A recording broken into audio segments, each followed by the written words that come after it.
అందరికీ నమస్కారము. వార్డులో ఉన్నటువంటి నాయకులకు, కార్యకర్తలకు, లబ్ధిదారులకు అందరికీ చెప్పండి. అందరికీ చెప్పి తీసుకొని రండి. మీరే లేటుగా వస్తే మాత్రం బాగుండదు. ఖచ్చితంగా 6 గంటలకి వీళ్ళందరినీ మీరే తీసుకొని రండి.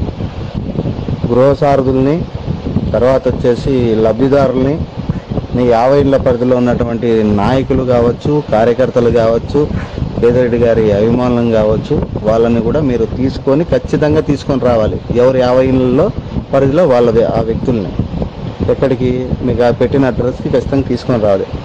ఇంకోటి, కొంతమంది అన్నయ్య గారి అభిమానులు, లబ్ధి పొందిన వాళ్ళు ఎవరన్నా బొకేలు కానీ, పులహారాలు కానీ, స్వీట్ బాక్స్ కానీ ఏమైనా తెచ్చుకోవచ్చు.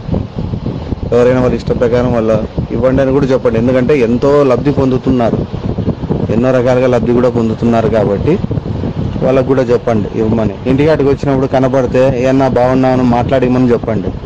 ఇళ్ళకాడికి పోతా అంటే ఊరకనే అట్లే చూసుకుంటూ ఉండొద్దని చెప్పండి. మీరు అన్ని పనులు చేస్తానో, మనం అన్ని పనులు చేస్తానో, ప్రభుత్వం నుంచి అన్నగారు కూడా అన్ని పనులు చేయిస్తున్నారు కాబట్టి ఇళ్ళ దగ్గరికి అన్నయ్య వచ్చినప్పుడు ఇట్లా బిక్కమగాలు వేసుకొని చూడకుండా ఏమన్నా బాగుండామని మాట్లాడిమని చెప్పండి, పలకరిమ్మని చెప్పండి. కొంచెం జాగ్రత్తగా గుడ్ మార్నింగ్ ప్రోగ్రామ్ చేయండి. ఒకసారి ఫెయిల్యూర్ చేసినారు, మళ్ళీ ఈసారి ఏమైనా జరిగితే మాత్రం మర్యాదగా ఉండదు.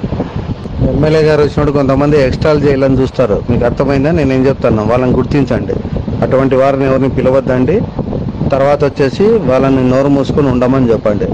లేదు నోరు తెరిచి ఏదైనా తమాషగా ఏదైనా చేస్తే మటుకు మనమైతే అన్ని పనులు న్యాయంగా చేస్తున్నాం, ప్రతి ఒక్క పని కూడా.